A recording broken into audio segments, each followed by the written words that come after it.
Rapidamente sobre o caso Master, a suspensão do processo de inspeção que havia sido determinado pelo ministro Jonathan Jesus, em contato com os colegas, uma grande pressão do mercado, da imprensa, até do governo federal, que nos bastidores entrou nesse assunto também, conversando com ministros do TCU, há relatos na imprensa que o Ministério da Fazenda, a própria Folha, hoje traz isso, dizendo que o ministro Fernando Haddad entrou em contato com alguns ministros do TCU e depois disso, de muita pressão, Jonathan Jesus, até porque o Tribunal de Contas da União está em recesso, resolveu dar alguns passos para trás, pelo menos até a volta do recesso, em que isso possa ser eventualmente submetido a uma decisão colegiada, dar alguns passos atrás. Ontem a gente falou com um advogado especializado em direito administrativo, Vitor Marques, e ele disse que uma série de ações agora, atitudes tomadas pelo TCU, são absolutamente inéditas. Não cabe ao TCU rever a liquidação determinada pela autoridade monetária. Quem supervisiona o mercado financeiro, o sistema financeiro, é o Banco Central. Cabe ao TCU, no máximo, analisar as contas, ou o processo,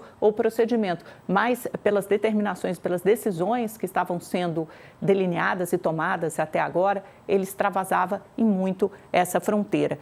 Uma outra notícia importante de hoje é o Otto Lobo, nomeado para presidente da CVM, a Comissão de Valores Mobiliários, responsável por supervisionar o mercado de capitais. Esse Otto Lobo, ele já estava cumprindo interinamente esse papel quando o seu antecessor deixou o cargo em julho do ano passado, mas ele foi confirmado pelo Palácio do Planalto à revelia do Ministério da Fazenda. O Ministério da Fazenda estava defendendo outro nome, o nome mais técnico. Otto Lobo é visto como nome político, defendido por Davi Alcolumbre, defendido por alguns outros senadores e parlamentares importantes do Centrão, e isso estaria ali na troca para a nomeação, para que o nome de José, indicação do nome de Jorge Messias para o Supremo Tribunal Federal passe no início agora desse primeiro trimestre, na volta do recesso parlamentar.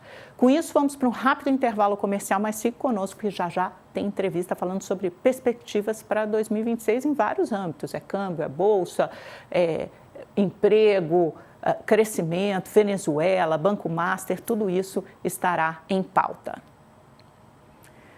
E você que continua conosco, te convido a dar uma olhadinha aqui no telão. A gente separou alguns indicadores importantes que saíram ontem. O mercado de emprego americano, os indicadores vieram abaixo do previsto, tá? Então, por exemplo, os postos de trabalho, ADP, gerados no setor privado, foram 41 mil gerados em dezembro, sendo que as projeções davam conta de 48 mil, né?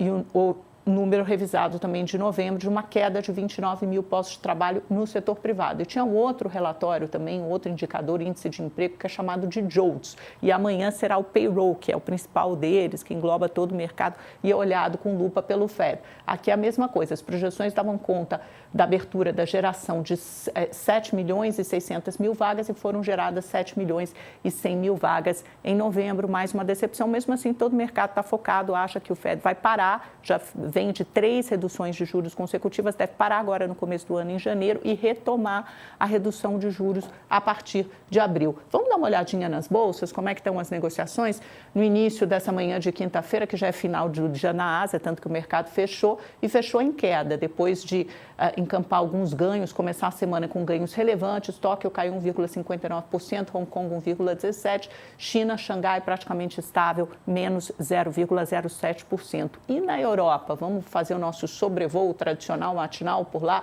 já é mais ou menos perto da hora do almoço. Paris cai 0,13%, Londres 0,27%, Frankfurt sobe 0,31% e Madrid 0,10%, o que nos leva aos Estados Unidos. Fechamento do mercado de ontem, SP500 e Dow Jones no território negativo, né? SP500 caiu 0,34%, Dow Jones um pouquinho mais, 0,94%, Nasdaq subiu, a bolsa de tecnologia, né, as principais ações de tecnologias, Magnificent Seven, subiu 0,16%. E vamos voltar aqui para o Brasil, voltar os nossos olhos aqui para o nosso quadradinho, para o nosso quintal.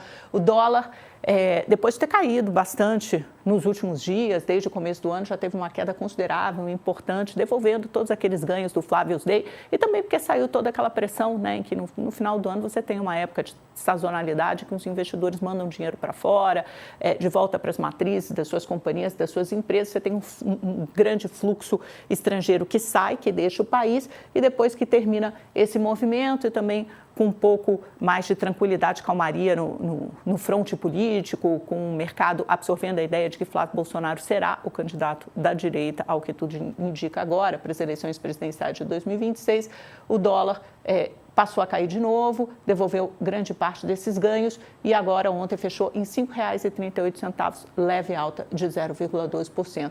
E o Ibovespa? O Ibovespa também, que vinha acumulando altas sucessivas, caiu ontem 1,03%, né? A gente teve uma realização de lucro aí, 161.975 pontos.